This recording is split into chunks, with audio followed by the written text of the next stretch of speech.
machines push fighters to the edge of space. Sophisticated helmet systems give pilots a 360-degree view of the battlefield. And stealth, invisible planes that can strike anywhere in the world at a moment's notice. But with every advance, the enemy will be sure to counter, even striking in space itself. This isn't science fiction, but actual scenarios based on known diagnostics. A glimpse of what's coming very soon.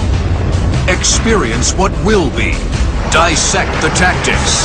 Witness the awesome spectacle of the dogfights of the future.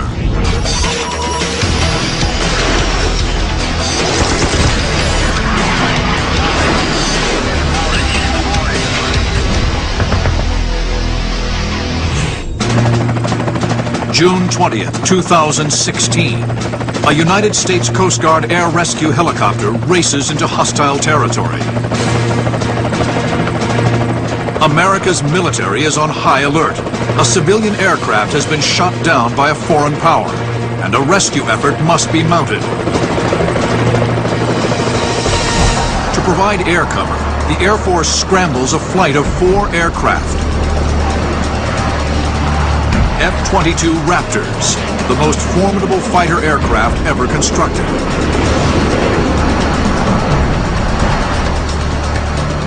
The Raptors, stealth fighters, streak into the danger zone at over 1,000 miles per hour, Mach 1.5. They are virtually invisible to enemy radar.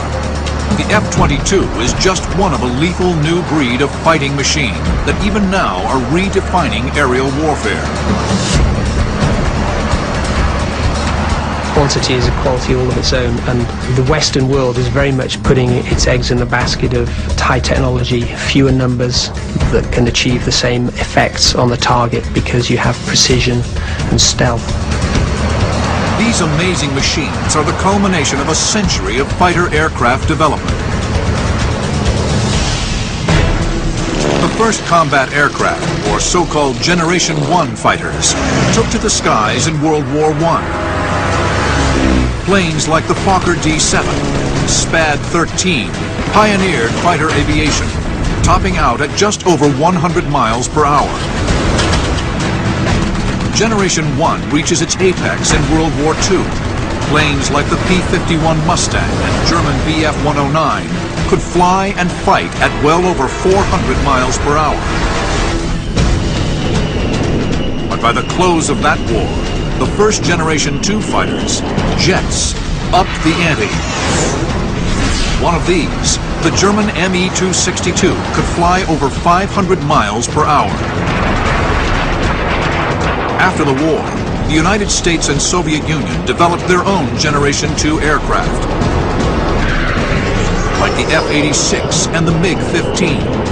They pushed over 600 miles per hour, near the sound barrier, in clashes over Korea. Lessons learned in the Korean conflict, coupled with far more advanced electronics, spurred a leap in speed and killing power for Generation 3 aircraft, like the F-4 Phantom and Soviet MiG-21. They topped out at over twice the speed of sound, some 1,400 miles per hour. Third Gen began to introduce avionics types of engagements, radar-guided missiles, and the air-to-air engagement. By the early 1970s, Generation 4 fighters like the American F-14 and F-15 were deployed. These aircraft featured far more sophisticated avionics.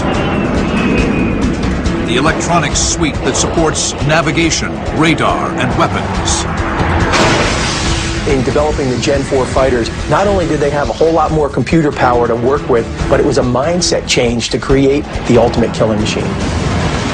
But no matter how fast or well-armed, the advance of ground radar and surface-to-air missiles during the 1970s and 80s meant that entire sections of sky could be denied to even the finest Generation 4 aircraft. The life expectancy for a Gen 4 fighter over anywhere that we may go in the near future is very little. And I'd say easily 50% loss is only because the enemy is not going to have enough missiles to shoot these guys down. To survive and dominate this environment, radical new technologies are needed. Enter the F-22, the world's first Generation 5 fighter. First proposed in the 1980s, the F-22 is a single-seat fighter. It was unveiled to the public in 1997 and delivered to the Air Force in 2003. Its true top speed, a closely guarded secret, is well over 1,400 miles per hour. It is armed to the teeth with 6 radar-guided missiles and 2 heat seekers. The F-22 Raptor, I saw that first at Andrews back in '91. If Kim Basinger was an airplane, that's the one she'd be. Just a startlingly beautiful aircraft. It outperforms the F-15 heavy regime when it's invisible to radar. It don't get much better than that. Initially, when the jet was conceptually designed, it was always meant to be an air-to-air fighter, because it was supposed to replace the F-15C, and that jet's main role and mission in the Air Force was an air superiority platform. Now, a flight of F-22s will employ a startling array of high technology in a hypothetical future combat scenario. 4 Raptors race to provide cover for an air rescue unit. The Raptors speed in with aid of an advanced engine capable of super cruise, a revolutionary technology introduced in the F-22 that allows it to fly extremely fast while conserving fuel. Super Cruise utilizes a powerful Pratt & Whitney F-119 PW100 engine and sleek aerodynamics to allow the F-22 to fly faster than the speed of sound for long periods of time without aid of an afterburner. I can cover a whole lot more territory at Mach 1.5 than I can cover at 0.9 Mach. When I don't have to use afterburner to achieve that altitude and that airspeed, it allows me to stay up there longer, so I'm not wasting all my gas and I have a little bit more endurance. The Raptors arrive on station just as the Coast Guard begins the rescue.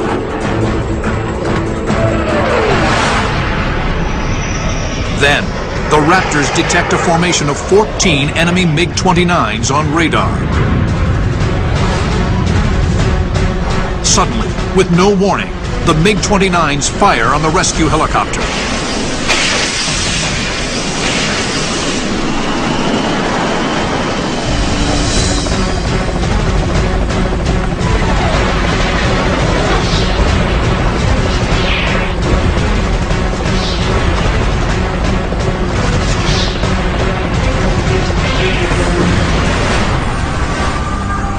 As the rescue helicopter's frantic radio calls fall silent, a stark realization sets in. The F-22 Raptor is now in a shooting war. They are outnumbered 3-1. It's time to prove that the Raptor's technology really will make up for numbers. Their primary advantage, and the cornerstone of Generation 5 technology, is stealth. People don't understand how diabolical stealth is. A stealth aircraft is not completely invisible to radar, but if you track an aircraft, it means you have to track every sparrow and dragonfly in the sky. Stealth is not only the shaping of the airframe, but the materials used in the airframe for the sole purpose of not reflecting radar pulses back to the bad guy's radar. That first came into what we call an attack airplane as opposed to a pure fighter in the F-117 Nighthawk. The F-117 uses a uniquely shaped airframe to scatter radar energy. The odd angles made it unstable in flight, and the radar-absorbent coating was expensive to maintain. This early type of stealth could not be used in an air superiority fighter like the F-22. So engineers developed an improved form of stealth called planform alignment. Planform alignment orients flight surfaces and small structures on the aircraft at the same angle. The result is something like a camera lens that shapes and focuses radar energy and directs it away from the detecting station. This allowed engineers to design a much smoother, more aerodynamic shape for the F-22, making it stronger, faster, and more maneuverable than the F-117.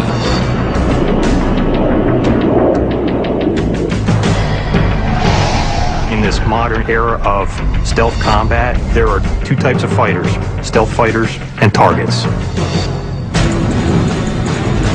Now, witness how stealth will change the future of aerial warfare as a single flight of 4 Raptors engages a formation of 14 MiG-29s.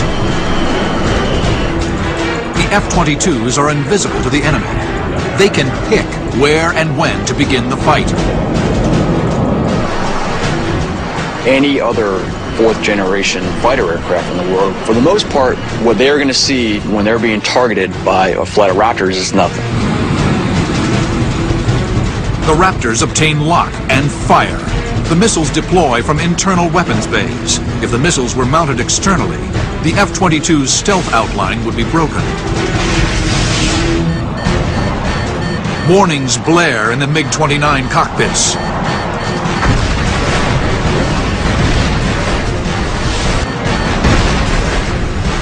The bad guys won't know they're in a fight until airplanes start blowing up, which is kind of a tough way to learn that lesson. Still undetected, the Raptors fire another volley of advanced medium-range air-to-air missiles, or AMRAAMs. These AMRAAMs are AIM-120Ds, top speed over 2,000 miles per hour. They could be on operational U.S. fighters sometime after 2010. The D possesses better range and guidance than the AIM-120C in use today. Both are so-called fire-and-forget missiles. Once it is halfway to the target, the missile's onboard radar takes over to guide the 45-pound high-explosive warhead to impact. So what that basically allows us the capability to do is designate a target, and once its own radar acquires a target, then it allows us in the cockpit to basically forget about that missile. The MiG-29s take evasive action, deploying chaff to confuse the missile's homing radar. Some manage to cheat death, but in the end, 8 are destroyed or damaged. The rest retreat to friendly airspace. The engagement typifies the strengths of the F-22 in a dogfight of the future. What does 5th generation give you, 4th generation doesn't? You'll know where the other guy is. You'll know what he can do. You'll know he can't reach you and you can reach him. You'll always engage from an advantage, and the advantage is tremendous. But just as the Americans believe the fight is won, an ominous signature appears on long-range radar. Nearly 150 miles to the east, an even larger enemy force of 24 Su-30 MKI flankers and Mirage Rafales race to the aid of the MiG-29s. The F-22s are outnumbered. In the F-22, we routinely train to fighting outnumbered. We realize that if we only have a certain number of operational squadrons of F-22s, we're going to have to do a whole lot with not very much. The F-22s move to engage the enemy force. Their only hope of surviving against these overwhelming numbers will be a secret future weapon, one few today have heard of, capable of astounding destruction.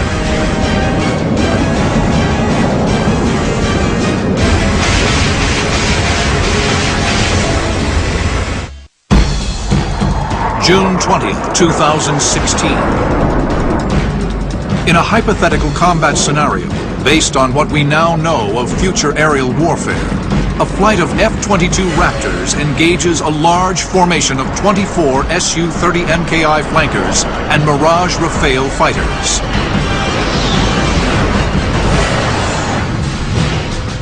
Aircraft like the Russian-built Su-30 and French-built Rafale are widely exported and easily obtained by nations looking to build an air force quickly. They are advanced Generation 4 fighters, the most likely opponents for the F-22 in the next decade. The Raptors are heavily outnumbered, but virtually invisible to radar, and at a safe distance of 80 miles away. As they sort through incoming data and develop a plan, they are aided by the F-22's sensor fusion, or integrated avionics, a technology that no other fighter possesses. Previous generations of fighters, like the F-15, separated avionics into individual systems, requiring the pilot to interface with several different panels spread throughout the cockpit. But the F-22 integrates all of these systems into one unified interface, all at the pilot's fingertips via 3 liquid crystal displays in the cockpit.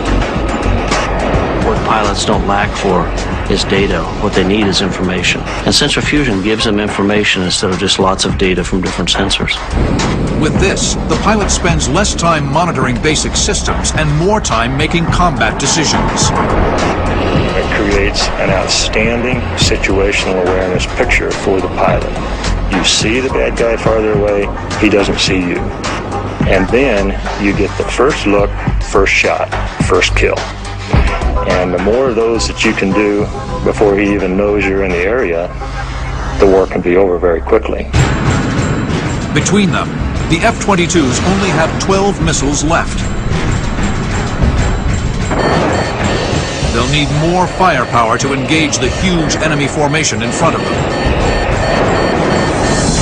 They enlist the help of a pair of nearby B-1Rs. The B-1R, first outlined by Boeing in 2004, is a proposed replacement for the venerable B-1B Lancer, a supersonic strategic bomber in service since 1986. The B-1R has a top speed of Mach 2.2, twice that of other heavy bombers like the B-52. If built, it would be equipped with the same powerful engines the F-22 uses, the Pratt & Whitney F-119. This means the B-1R will have supercruise, just like the Raptor. Add advanced radar and a full complement of 20 AIM-120D missiles to the mix, and it is clear how formidable this future weapon could be.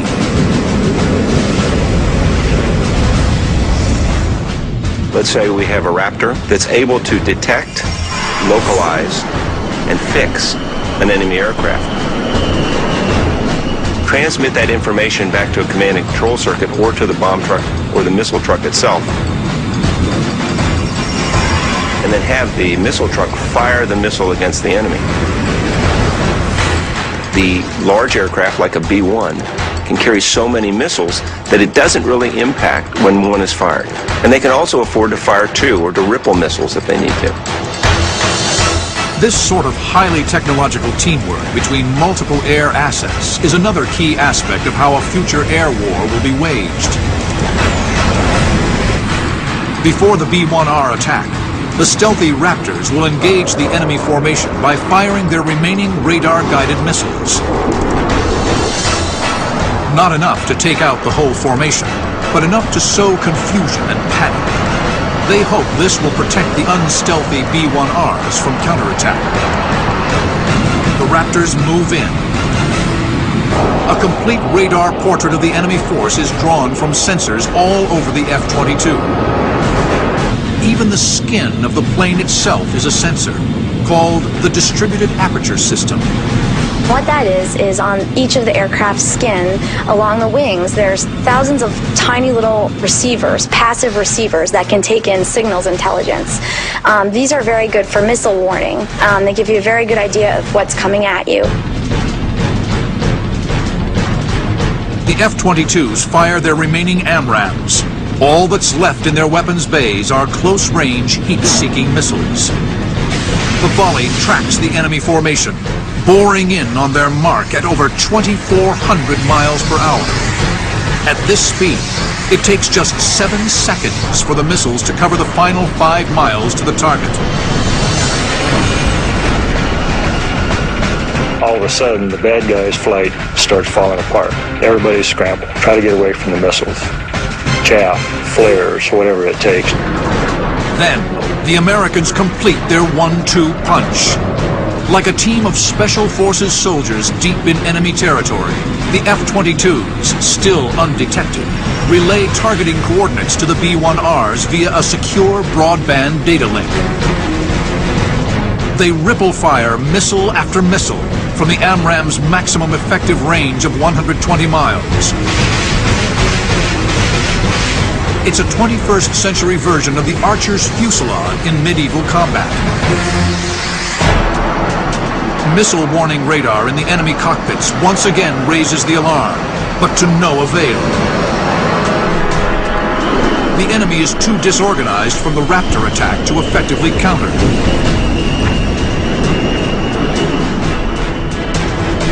The chaos among the enemy ranks perfectly illustrates the stunning advantage of high technology in a dogfight of the future. Can you imagine what that would do to a command and control cycle when all of a sudden your aircraft are disappearing from missile shots and you have no idea where the targeting is coming from? In just a few moments, it's every man for himself.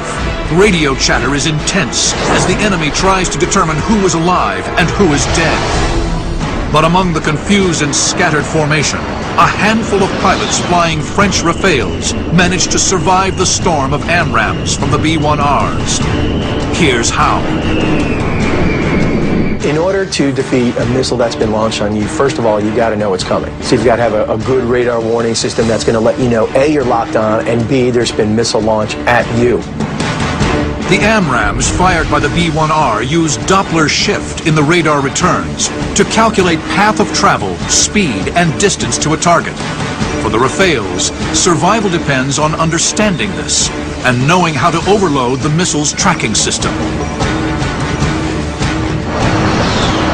The enemy pilots survived by breaking into the AMRAAM, perpendicular to the missile's flight path.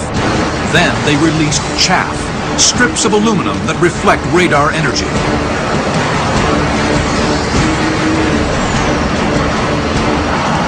If you go past 90, 110, 120 degrees and dive for the deck, there is not a missile that is going to be able to track you down.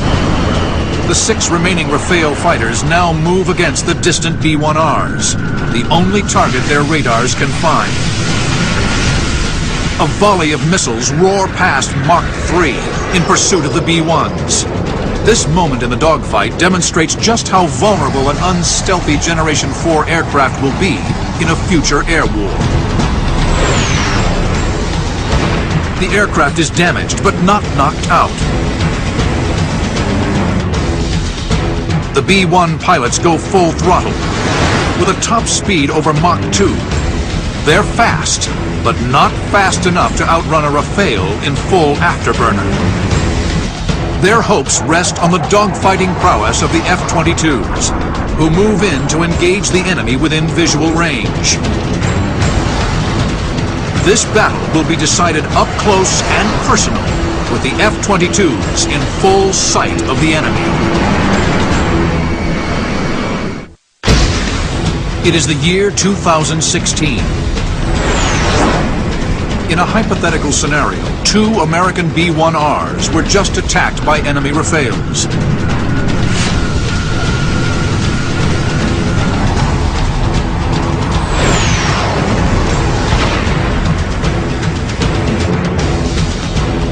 Now it's up to a flight of F-22 Raptors to intercept the Rafales before the B-1s are lost. It's 4 F-22s versus 6 Rafales. The Dassault Rafale, with a top speed of Mach 2, is a formidable foe. Though it is not stealth, the Rafale possesses a reduced radar cross-section, the details of which remain classified. With no long-range missiles left, the Raptors will be forced to move within visual range. It's a scenario that has been repeatedly declared extinct. Especially when you talk to the defense contractors today, because they are always talking about the importance of sensors and systems and avionics and how we've really gotten beyond the dogfight. And it's always turned out that we do get back into these close-in conflicts where you're going to be eye to eye with the opponent. It's not going to change. I mean, the line of sight can be at 500 miles or it can be 100 yards, depending on the circumstances of the engagement. The other guy can just get lucky and get in close, in which case the F-22 Raptors have to show how well it can maneuver. The Raptors assign targets. I'm going to go to the merge and I'm going to get the job done. Now, like I said, if I can't shoot BVR, then I've got to go within visual range to get the job done. In seconds, one of the Raptor pilots spots a glint of metal on the horizon. The Rafale breaks into him. Within visual range, stealth no longer hides the Raptor. They speed towards the merge, roaring past each other at over Mach 1. Just like dogfighters of years past, these 21st century pilots turn into each other to initiate combat. Unlike previous generations, the F-22's onboard computer is actually monitoring how the maneuvering is stressing the aircraft. If I'm asking the jet to do something, the computer decides that it would overstress the airframe, it won't let me do it. In an F-15, the jet will not prevent you from over-G the aircraft. The F-22 will prevent me from overstressing the airframe to ensure the long-term health of the airframe. Finally, the F-22 gains lock and fires. The Rafale dives and brakes, releasing flares to draw off the missile. This engagement is over.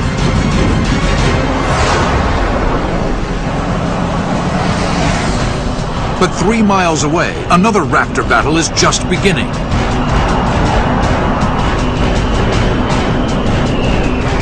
He's locked in a vicious circling fight with another Rafale. This F-22 pilot uses an advanced maneuvering technology called thrust vectoring to gain the advantage on his enemy.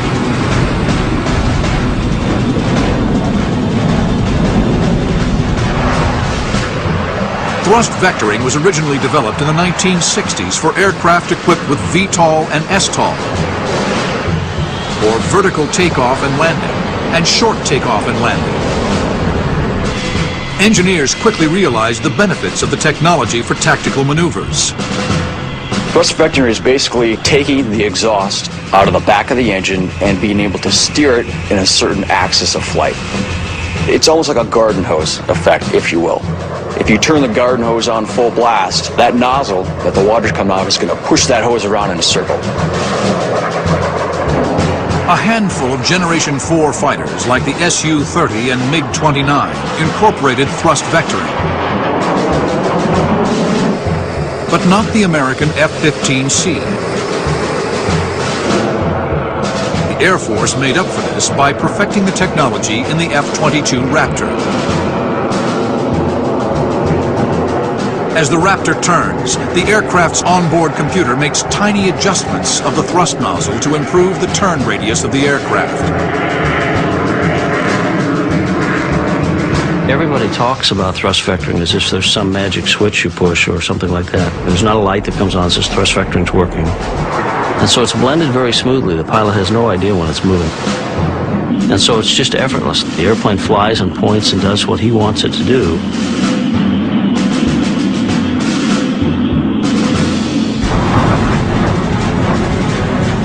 Thrust vectoring seamlessly allows the Raptor pilot to turn tighter circles while maintaining airspeed. Soon, he's in position on his enemy's tail.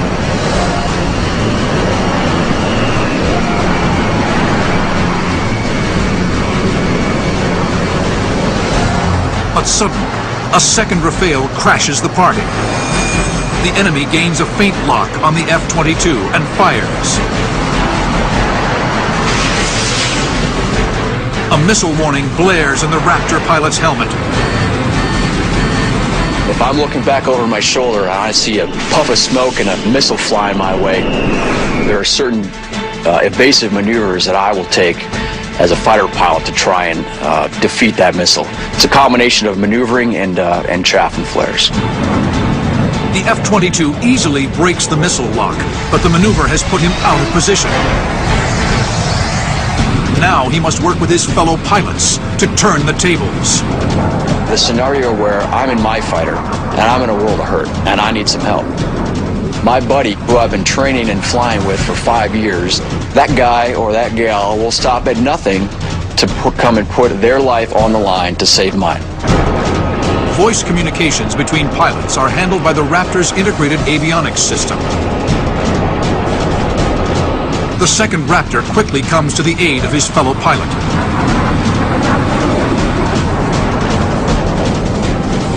It takes years of training and being exposed to different scenarios and figuring out how you're going to handle those scenarios and still come away alive and having achieved your tactical objectives. The first Raptor breaks hard into his opponent, forcing him in the direction of the second Raptor. The second Raptor locks on with his heat-seeking AIM-9X Sidewinder missile. The AIM-9X was approved for full-rate production in 2004 and should be fielded at any time. Many details are classified, but it is known that it will possess a type of thrust vectoring technology called jet vane control, which gives it much greater agility over its predecessors.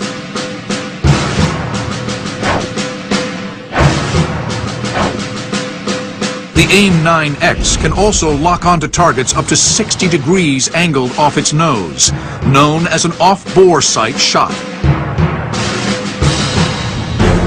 The F-22 easily gains lock and fires.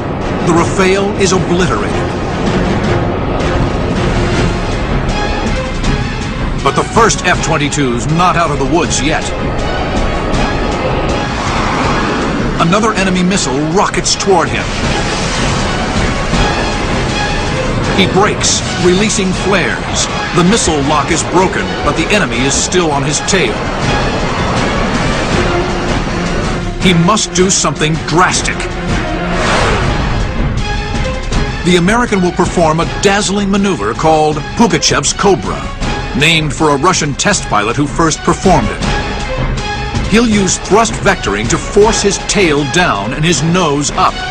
His airspeed will plummet, forcing the Rafale out in front of him. A move like this could easily get out of control for a Generation 4 aircraft equipped with thrust vectoring. But the Raptor's computer-aided flight systems will ensure the pilot stays in command. The Raptor pilot pops his nose up. His airspeed drops.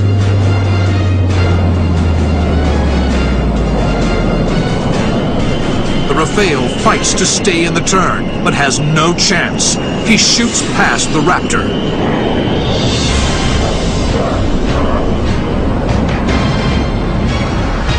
The move demonstrates perfectly how pilots of the future will use technology to exert far greater control over their aircraft. Everything he does is completely under control. He's controlling every motion. None of it's ballistic. He can stop those things at any point he wants and turn it around and go the other way. The Raptor gains lock and fires a Sidewinder. The missile hits home.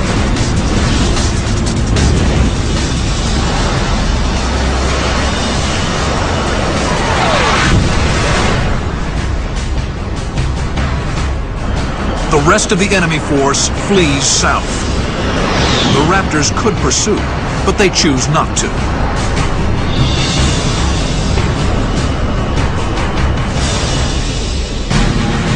In air-to-air combat, the United States Air Force believes the F-22 will remain dominant for at least the next 20 years. It is unlikely that another country will develop a Generation 5 aircraft to challenge it anytime soon. Why haven't they built them? Well, because it's hard. They're not easy to build. It takes very advanced companies, very advanced teams to put them together.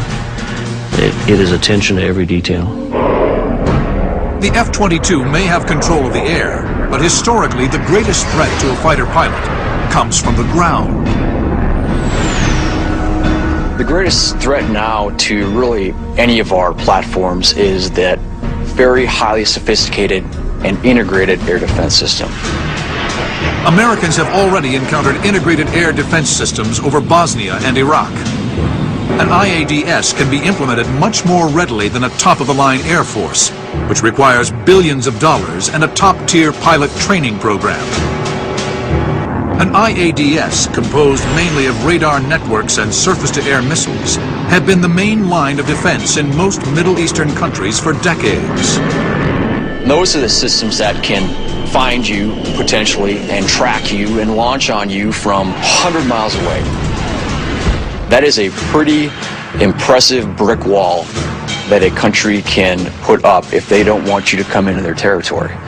So you've got to find new ways to get up to that wall and knock the thing down. In the future, these radar stations will be harder to find and destroy. Surface-to-air missiles will be longer range and more accurate. A strike mission against any country equipped with an advanced IADS will put the pilot of a Generation 5 fighter to the ultimate test. July 22nd, 2019. In a hypothetical combat scenario, a joint strike force of American and British planes soar over the Caspian Sea. On this night, a mission to strike suspected uranium enrichment sites will take them deep into a country fortified with an advanced integrated air defense system.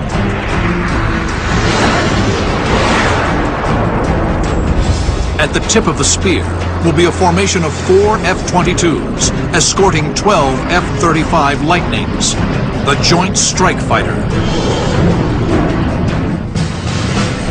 The F-35 began its development process in 1996. The design mandate called for a versatile aircraft that could smoothly move between ground attack and air superiority roles.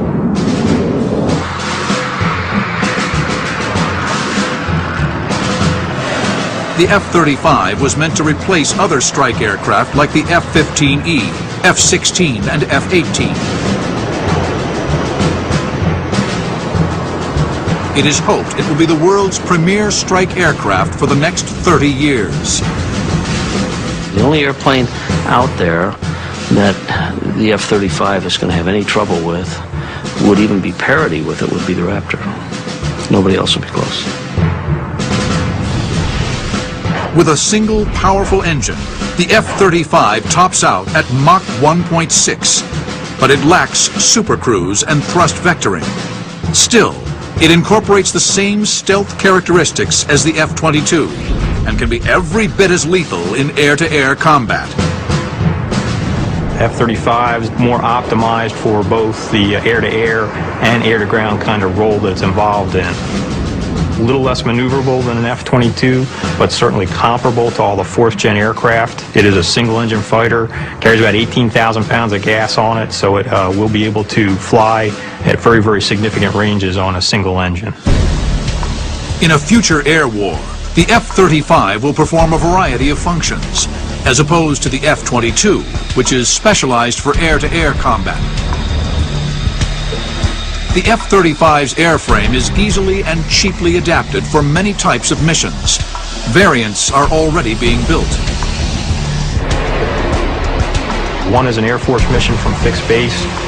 One is for the Marine Corps version from L-class carriers as well as austere basing. And the third is for the U.S. Navy, which lands on the large CV-class carriers. It's going to be a very, very interesting change to aerial combat when you have stealth fighters deployed from ships where the enemy really doesn't know where they are. So you think about a 600-mile radius based anywhere around the globe that's 70% water, really is a game-changing kind of aircraft. The F-35 as well as the F-22 use an incredibly powerful radar called Active Electronically Scanned Array, or AESA radar. AESA is another key technological advantage that Generation 5 aircraft will have in a dogfight of the future. It can stare at a very wide picture and give you a very good sense of what your targets are both on the air and in the ground. It's a very big improvement over previous radars, which were mechanically scanned, meaning that they had to move back and forth, and they did it much slower, and so the pilot didn't have as clear or as instantaneous as a picture as he would today with the newer AESA radar. Looming before the strikers is a formidable electronic fortress. The IADS of the next 10 years will be incredibly lethal. Surface-to-air missiles will carry on-board radar, essentially becoming fire-and-forget weapons, unlike their predecessors, which were controlled from the ground. Radar systems will become smaller and more mobile, making them harder to locate and destroy. So the first wave of an attack would probably involve your very stealthy vehicles. Why would you use these in the first wave? Because stealth, in essence, shrinks the view of the bad guy's air defense system. The search and targeting radars in an IADS create a virtual picket fence. But the initial strike force of stealth attackers will slip through the gaps in that fence, positioned to destroy the defenses. One of the things we want to do is create a corridor or a safe entry point and exit point for our strikers to go in and to deliver that desired weapon. One of the ways we'll do that is by taking down the enemy defenses systematically. The F-35s and F-22s pierce the radar net undetected. But as the strike force steals in, another formation of friendly aircraft enters the area. Immediately, targeting radars across the IADS switch on. But the formation isn't what it appears to be. It's a diversionary force of 8 MQ-9 Reapers, Unmanned Combat Aerial Vehicles, or UCAVs. For the unmanned combat air vehicles, the potential is virtually limitless. It's only limited by what kind of imagination we can apply to their capability. Early UCAVs, like the MQ-1 Predator, were used to great effect in Iraq and Afghanistan. But a successor to the MQ-1 was already in the works. Operational versions of the MQ-9 Reaper were first delivered to the Air Force in 2007. The Reapers have a single prop engine in the back that can carry them up to 1,000 miles from their launch site at speeds of 300 miles per hour. If nothing else, we know that one of the reasons people are intrigued in this technology is UCAVs, UAVs, they don't have mothers. So they are, in fact, not expendable, but able to mitigate risk. If you don't have to put a pilot into danger to accomplish a mission, that's good. You can afford to lose the platform, perhaps. Yeah, they're expensive. You don't want to lose it. But if they really have to go into a high-threat environment, a vicious air defense system, yeah, let the drones go in.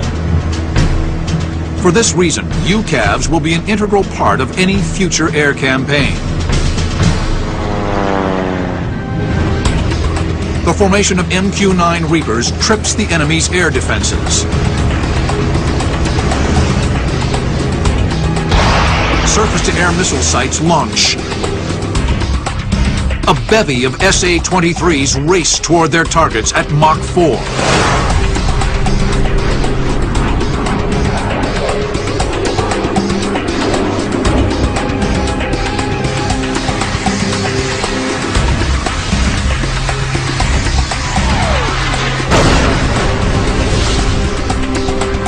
The SAMs easily track and destroy most of the decoy formation. But with radars active, their positions are plotted by the F-35s. The Lightnings snap into action. Aided by the same integrated avionics suite used in the F-22, they smoothly share targeting data.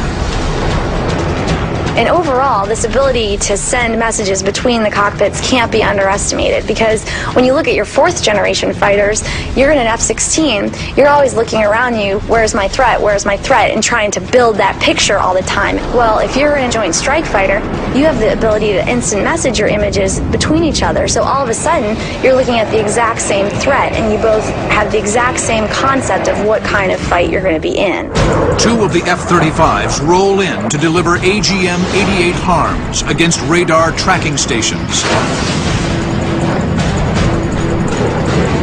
The harm, an anti-radiation missile, locks onto the station's radar signal and homes in for the kill.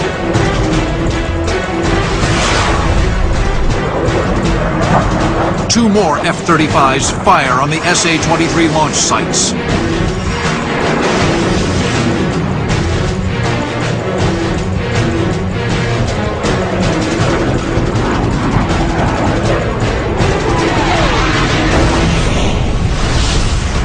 Several other Lightnings, filling the electronic countermeasure role, jam other targeting radar stations to prevent further launches. Another thing you can do with an ESA radar, and it's classified, is in essence fry the other guy's electronics. There's enough energy that you can focus with one of these radars that you can just cook his computer. Maybe you can knock out some of his radar system. The F-35s have met with spectacular success, clearing a corridor for bombers to travel straight into the target.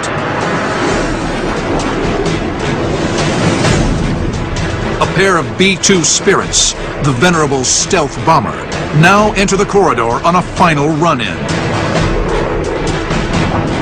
The F-35s maintain the corridor, but suddenly a new threat appears on their cockpit displays. They know their role must change quickly. The enemy has scrambled two separate formations of MiG-35 fighters. One is headed for the target area. The other moves in from the west. The Raptors can easily handle one formation. The Lightnings will be forced to deal with the second. The shadow boxing is over. The Lightning must now demonstrate that it isn't just a ground attack plane. It's a dogfighter as well. July 22nd, 2019. After devastating enemy surface-to-air missile sites, a flight of F-35 fighter bombers must now engage in air-to-air combat. 8 MiG-35s threaten the strike package from the west. The MiG-35 was first unveiled in 2007.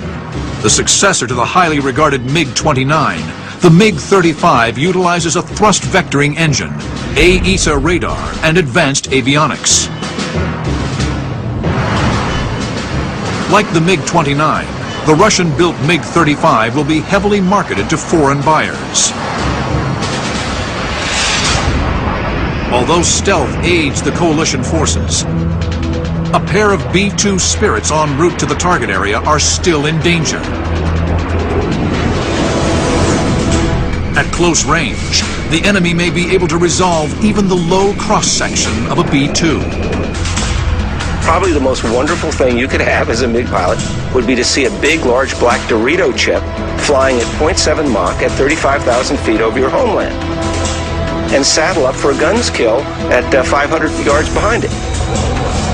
Fortunately, the F-35s are up to the task of protecting the bombers. It is a swing-roll aeroplane in the sense that it can do both air-to-air and air-to-ground at the same time. It was designed to be that from the outset.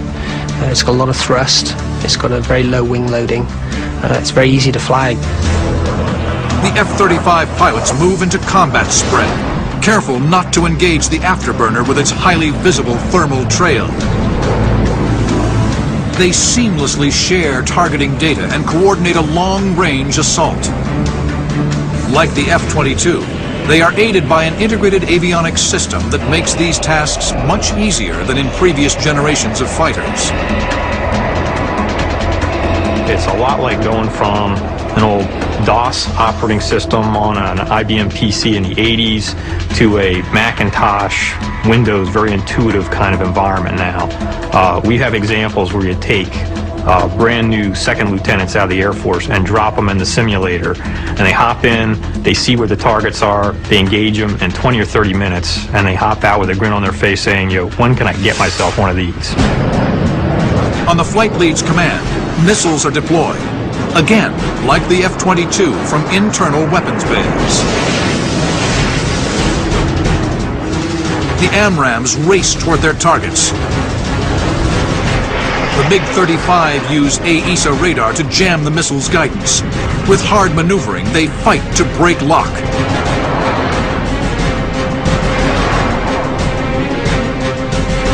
But 3 are destroyed.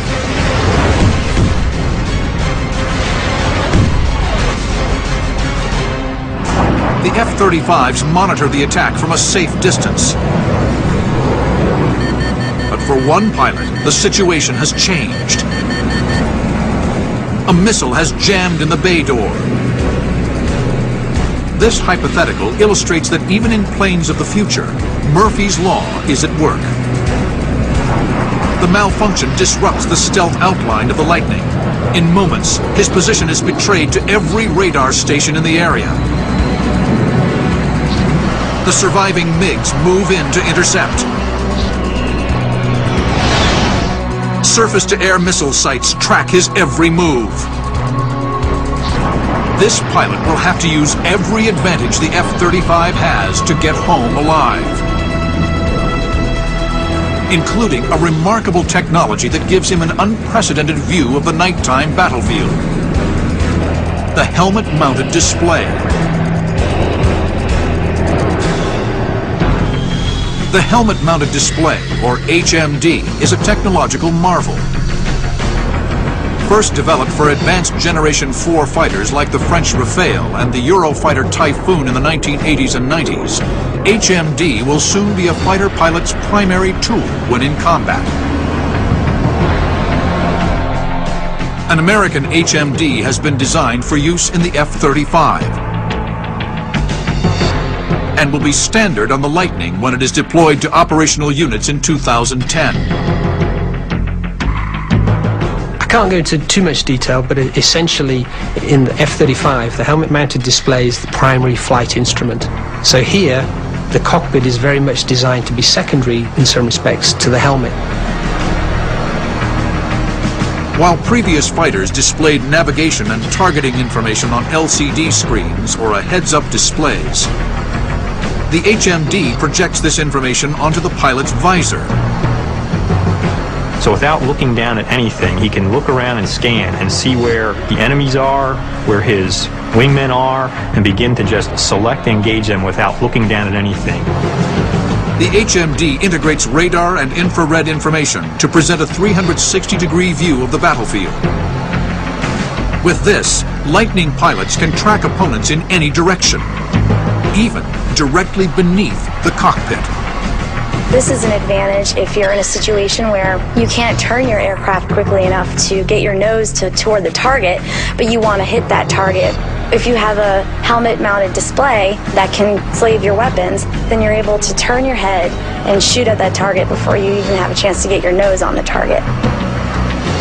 We'll slowly get a picture of what's happening on the air and on the ground as well. We'll pick our way through those defenses in the best way that we can. Now, a lone F-35 pilot must use this incredible capability to beat the odds and make his way to safety. Projected on his HMD, he sees a missile launch warning. A MiG-35 has fired on him. The Lightning pilot first uses AESA radar to jam the missile. Previous generations of fighters needed completely separate jamming equipment. But AESA higher processing power allows it to track multiple targets and jam others all at the same time. The F-35's next move is to orient the top side of his aircraft to the missile. This part of the plane is still stealthy. The missile loses lock. Now he switches his display to night vision. Another task made very simple by the F-35's pilot-friendly interface. On the F-35, it's an 8 by 20 inch piece of glass. There are no switches in the cockpit. It's finger on the glass, touch screen, very interactive in terms of being able to bring up a display, iconify display, make it big, make it small, depending on what the typical mission is. The pilot spots a glowing burner plume. A MiG-35.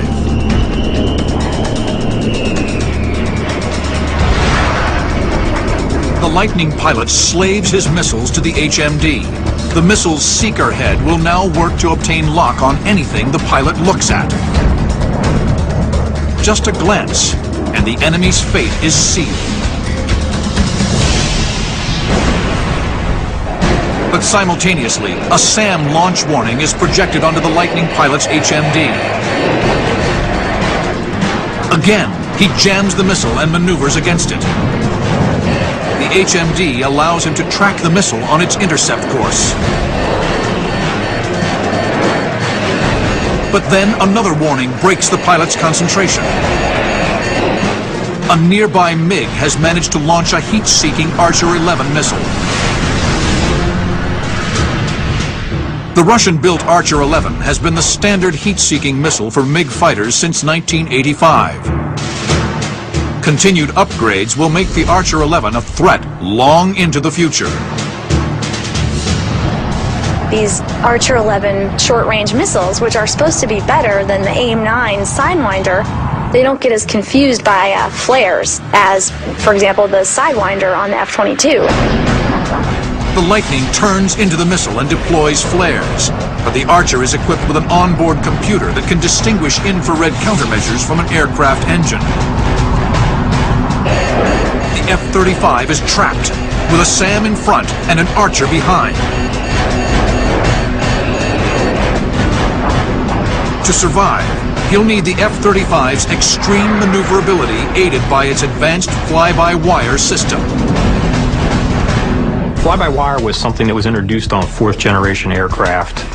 The F-16 was the pioneer of that technology. It was fly-by-wire from the pilot's stick to the computer, and then it went through a conventional hydraulic system out to the flight control surfaces. But the F-35 goes one step further. The computer takes pilot inputs, then relays them to still more processors that control the flight surfaces individually. So it's very, very maneuverable, and it has to be, but very, very benign in situations like landing on a carrier or landing in a STOVL kind of configuration. As the SAM closes in, he rolls, punching chaff and flares. The Archer missile hesitates for a moment, then detonates, blasting shrapnel directly into the SAM's path. The Lightning streaks north, now safe within the SAM-free corridor he and his fellow pilots blasted away earlier in the night. He's informed that the rest of the MiG-35s have all been shot down, and the B-2s have successfully reached the target. The mission is accomplished, but the pilot's brief experience in an unstealthy F-35 is a stark reminder of just how vital the technology is. For an Air Force built on it, a scenario in which the stealth advantage is negated will quickly become a nightmare.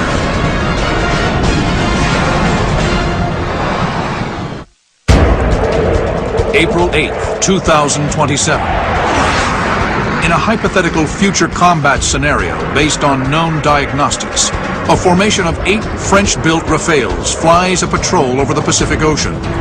A flight of 4 American F-22 Raptors accompany them. even 20 years into the future, this remarkable aircraft is expected to remain the dominant air superiority fighter. I would say, based on all of the things I've read and all the things I've heard, we are at least a couple decades away from having to really face a significant or a viable fifth-generation threat. When that technology finally catches up to where the United States is today, guess what? The Raptor is going to evolve. The Raptor 2 decades from now, that some kid's going to be flying and I'm going to be sitting at my desk, is going to be nothing like the Raptor that's flying right now. It will kick the snot out of the Raptor today. Although most of these upgrades are top secret, one is assured. By 2011, the U.S. military expects to add a helmet-mounted display to the Raptor's arsenal of high technology. At 10:42 a.m. local time, the Raptors detect an ominous signal on long-range radar.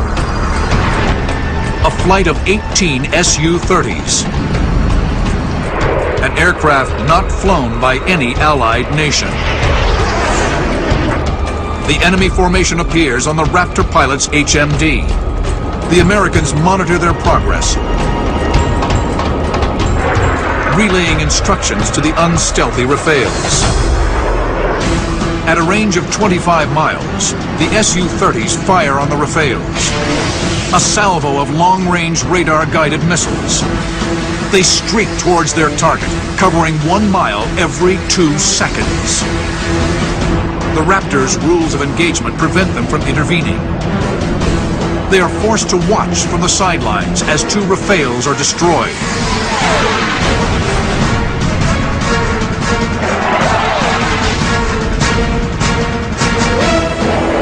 The rest retreat, unable to stand and fight in the face of 5-to-1 odds.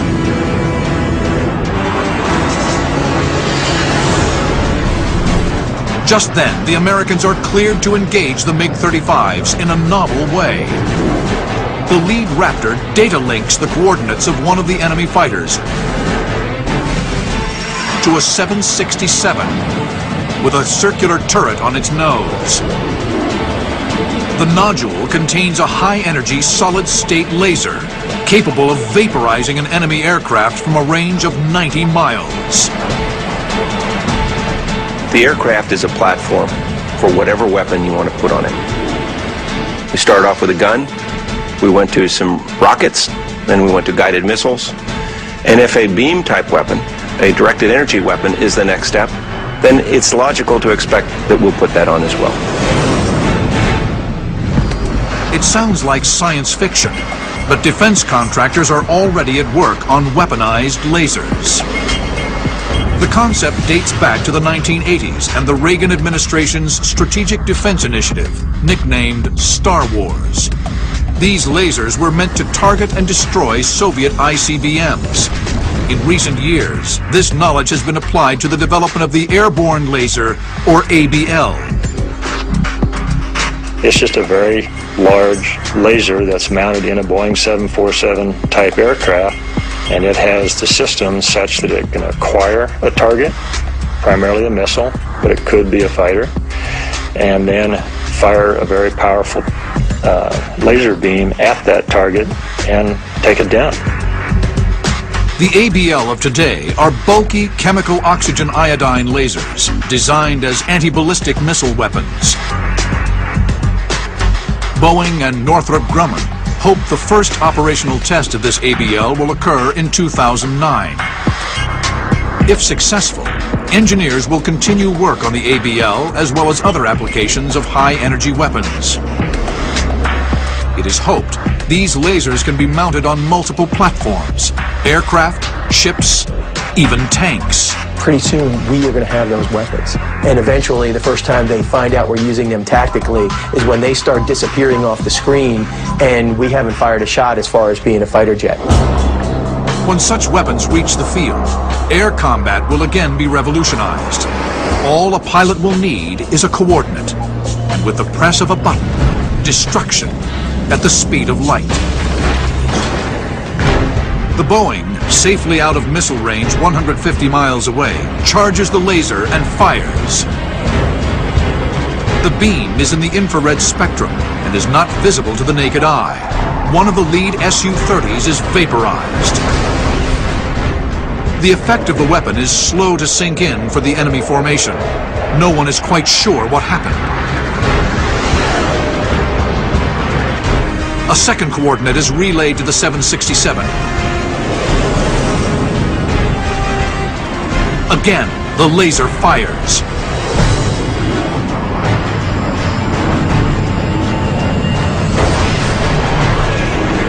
Now the Su-30s take evasive action, diving toward the Pacific to flee the lethal ray. With open war at hand, the Raptors secure permission to engage any hostile target.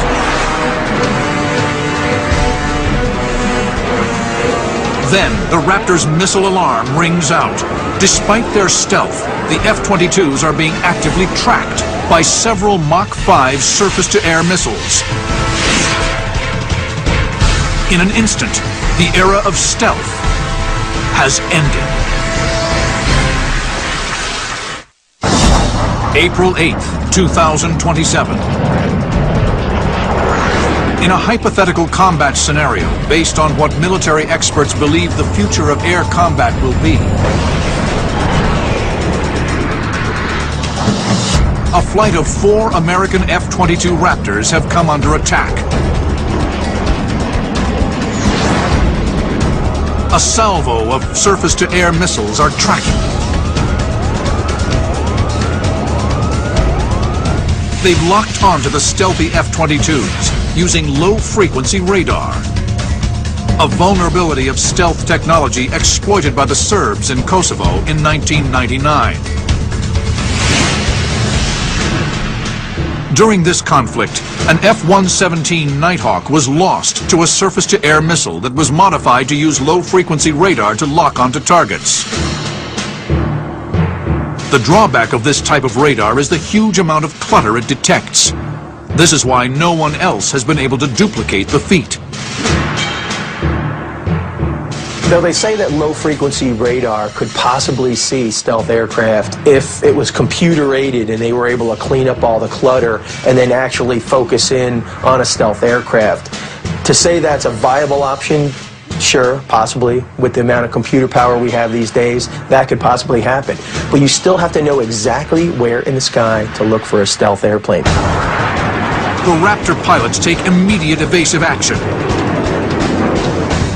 These SAMs are traveling at an astonishing speed, over 2,000 miles per hour.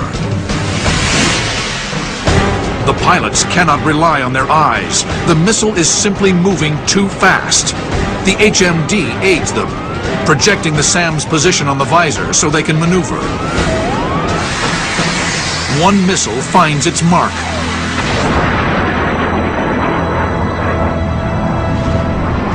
Hurling deadly shrapnel into the air like firing a shotgun the size of a telephone pole directly into the Raptor. The American is forced to punch out.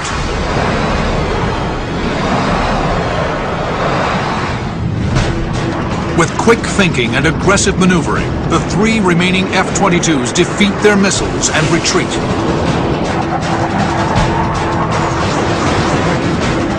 But as they withdraw, another warning blares. They've been fired on again. This time, radar-guided air-to-air missiles, seemingly launched out of the clear blue sky. This adversary seems to have Generation 5 technology. I think the first time we face a Gen 5 fighter as the United States, it's going to be a surprise. We're probably not going to know they have it. The Raptors scramble to defeat the missiles.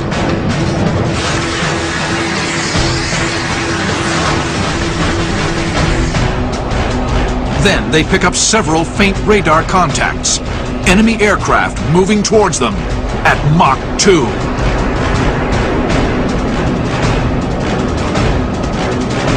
The Raptors move into full afterburner and speed towards the merge.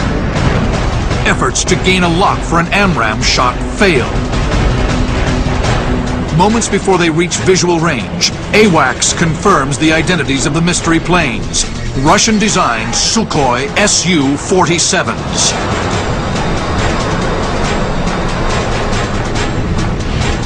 The Su-47 was introduced in 2000 and is only at the beginning of its development. But the Russians hope this will be the first Generation 5 aircraft built outside the United States. They have the technology. It's just a matter of them getting the money and the wherewithal to put it together, and the threat. Right now, I mean, they're not threatened by us. They're not doing anything to us. There are other countries out there that are threatened by us, and they do have the money. So sure, are they going to probably get some stuff from Russia? Probably. The Sukhoi, top speed over 1,500 miles per hour, has a unique forward-swept wing, giving it greater agility in a dogfight. With thrust vectoring, advanced avionics, and AESA radar, the Su-47 will be a formidable adversary. We will already have a game plan to do battle with that type of fighter. And we have that already because there's Raptors fighting Raptors. So they're already developing techniques and tactics against other Gen 5 fighters. The Raptors and Sukhois fire radar-guided missiles at long range, testing each other out. Their AESA radars easily jam the missiles, and a few simple maneuvers break lock.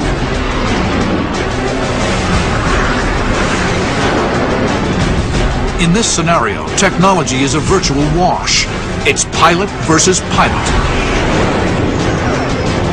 One unlucky Raptor pilot attracts the attention of 3 Sukhois. No matter how high-tech the aircraft get, we are going to need to keep developing our dogfighting skills, because there can come that situation where you do get stuck in a phone booth with somebody, and if you don't dispatch with them quickly, the 4 or 5 other guys coming up at you will eventually get you. The Su-47s engage the F-22 at close range, firing heat-seeking missiles. The enemy pilots contain the fiercely maneuvering American F-22. Despite their best efforts, they can't knock the Raptor out. The West way of fighting is you allow the individual to assess the situation on site, and then he makes the determination, or she makes the determination, that this is the way I'm going to fight this battle. The American uses the F-22's spectacular maneuverability in close to gain position for a shot. In an instant, he swivels his head up. A Sukhoi's glowing red tailpipe blazes 50 degrees off his nose. His sidewinder locks.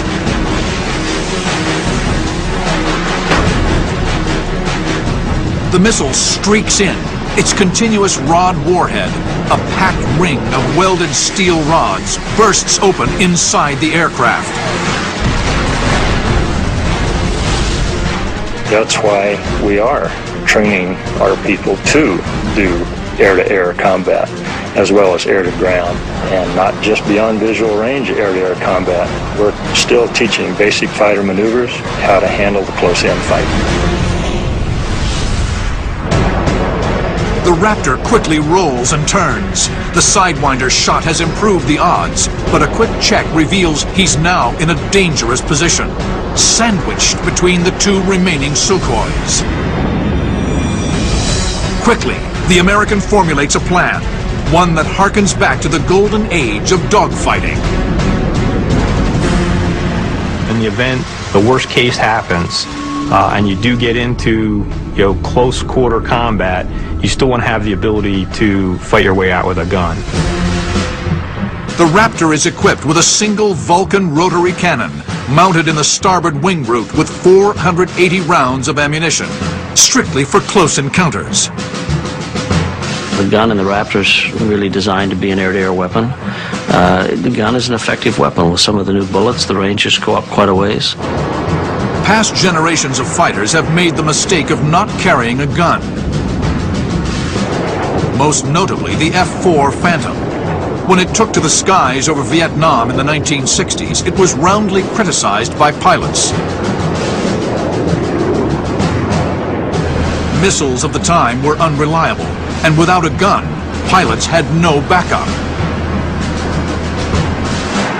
Since then, air superiority fighters have always had a gun. Using his HMD, the American looks through the floor of his F-22, tracking the movements of the enemy beneath him. He rolls inverted, then gains lock, using his AIM-9X's ability to track targets at any angle. As the missile streaks away, he deftly adjusts the nose, firing a well-aimed burst just before blacking out.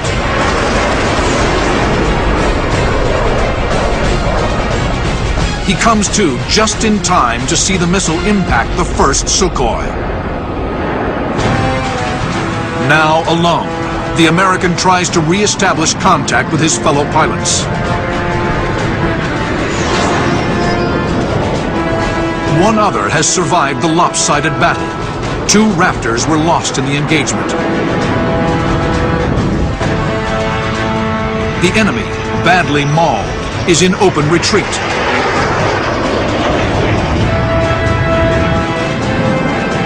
The Raptors form up and head east. But as they retreat to safety, garbled transmissions begin trickling in. Command and control has clearly taken a hit. Then the Americans receive shocking news. In the opening moments of the war, a score of military and commercial satellites have been blinded.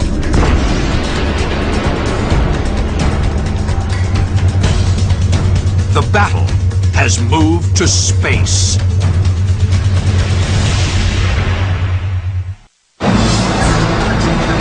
April 8th, 2027. War has broken out over the Pacific. In the opening moments, anti-satellite weapons are deployed aboard missiles launched from the surface. The final stage of the rocket carries a kinetic so-called hit-to-kill vehicle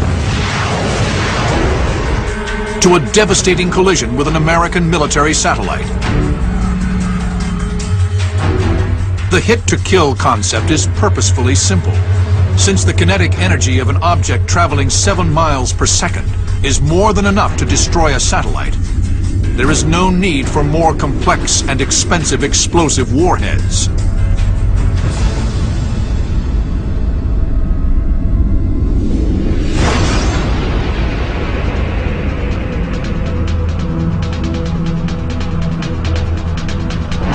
American forces engaged in the fight are crippled. We are very satellite dependent. GPS is very important to almost everything we do tactically, to developing a big picture, to transmitting information back and forth from our command and control circuits. You've got a nation that wants to use anti-satellite technology to knock out that capability.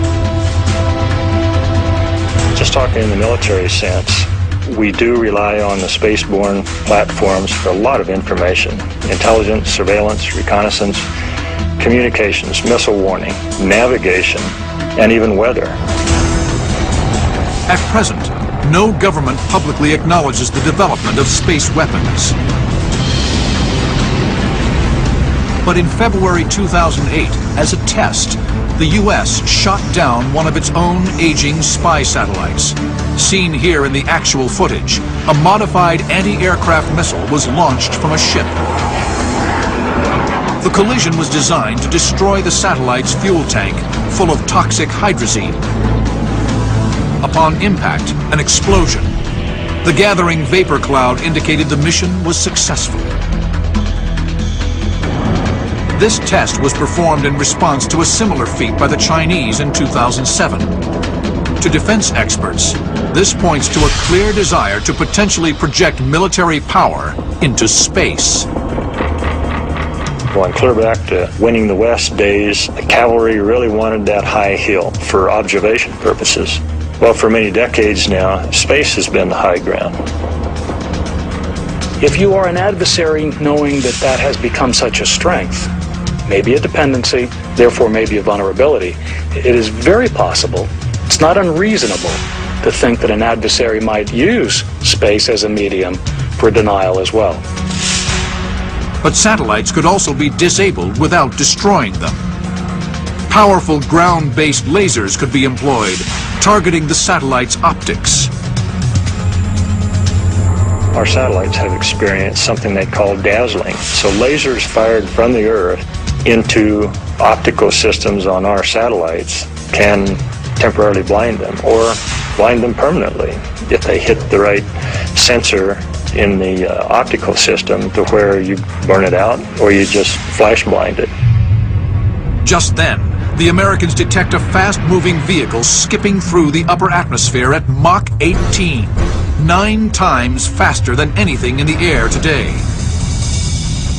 They quickly identify the threat, a Russian-built scramjet, a hypersonic space plane capable of flying the length of the continental United States in 20 minutes. Luckily, the Americans have been working on similar technology and dispatched their own scramjet to intercept the enemy.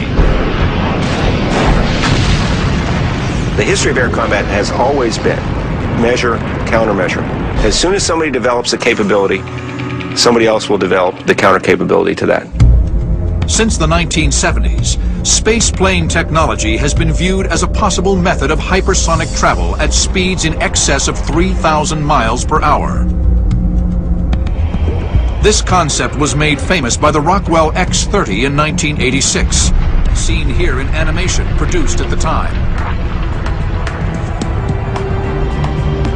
President Ronald Reagan heralded an era in which space planes would ferry passengers from New York to Tokyo in 2 hours. But the X-30 never made it off the drawing board. The program was canceled in 1993 due to budget cuts. The X-30's scramjet propulsion system, however, has not gone away. The Air Force is currently experimenting with the X-51, a vehicle meant to simply test the functionality of a scramjet engine or supersonic combustion ramjet. The engine itself is a simple power plant with no moving parts that harnesses the high pressure of air entering the intakes at supersonic speed. The compressed air is mixed with fuel and ignited to create very high propulsive thrust. The day may come when you can use that sort of engine to get us up into the very high reaches of the atmosphere and then perhaps into space. The big kicker is once you get into space, you have to have your own oxygen in order to burn something in space because there's just nothing up there to do that. The projected speed potential of scramjet-powered craft is thought to be near Mach 25, an astonishing 20,000 miles per hour. 10 times that of the fastest conventional jet aircraft in history, the SR-71. With this technology, space planes could take off from bases in the U.S., lift into low Earth orbit, and strike targets anywhere in the world within 3 hours. Performance is the name of the game. We want speed, we want the ability to reduce the time to react. The scramjet technology gives us that ability. To be able to skip off the atmosphere and go around the world quickly, that's also an advantage.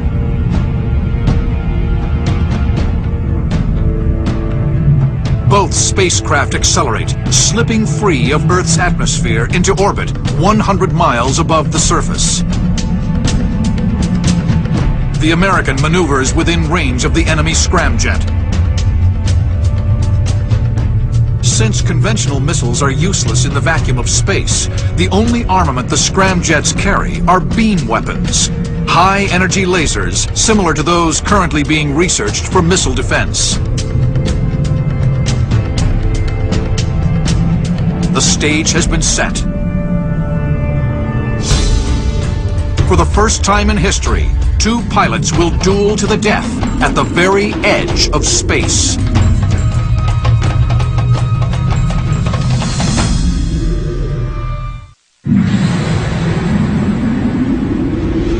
In the year 2027, 2 scramjets are about to square off in the first dogfight to take place outside of Earth's atmosphere. What happens if we go on out into space? Then we're into a whole new realm.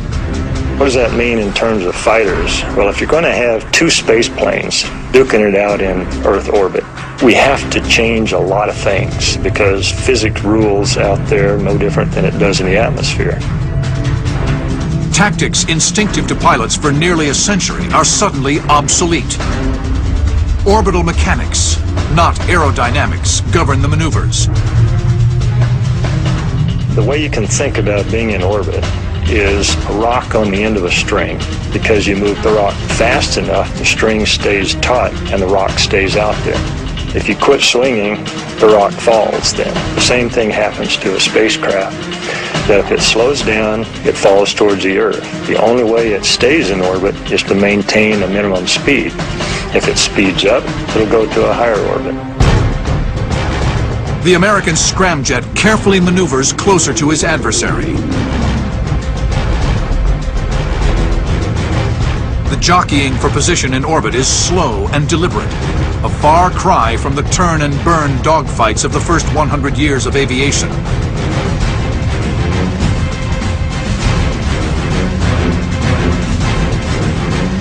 But the results will be just as lethal.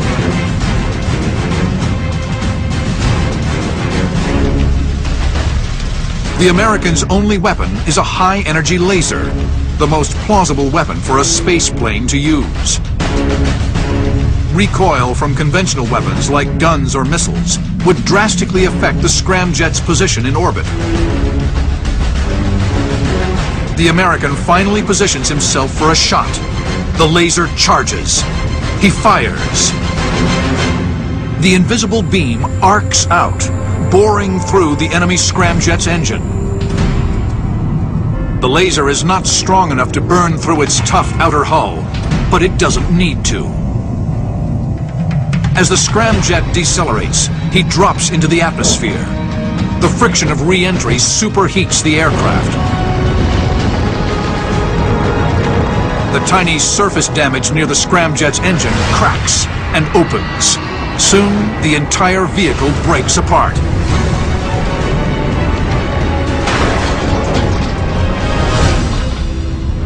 For the American, victory is bittersweet. As he watches his enemy burn up in the atmosphere, the frightening implications of warfare in the future are all too real.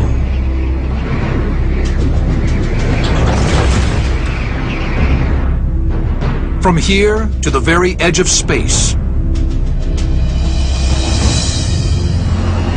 to the traditional dogfight taking place in Earth's atmosphere, the nature of air combat has changed.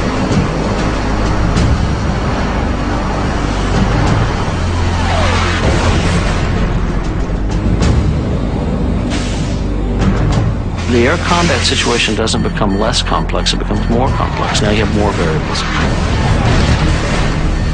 So you ask how it'll change, it'll be everything they've done in the past and more. The dogfight was forged above the trenches of World War I, when pilots first stepped into canvas and wire biplanes and took to the air.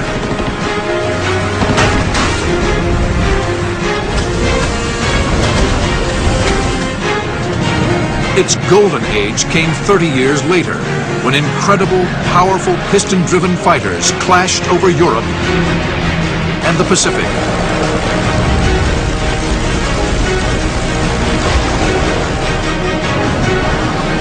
In Korea and Vietnam, jets drove dogfighting faster and higher, and guided missiles opened a new world of tactics.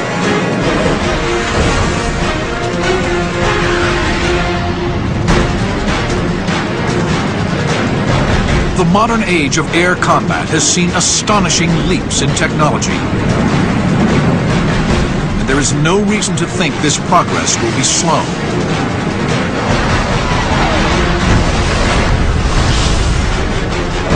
But in battles waged higher and faster, in ever more complex machines, the courage and savvy of the fighter pilot is one thing, that will never become obsolete. Regardless of the degree of autonomy, regardless of the degree of sophistication in networks and architectures, a pilot is still a pilot. There will always be a need to fly aircraft aggressively and capably against other aircraft. And there will be dogfights in the future. It's guaranteed.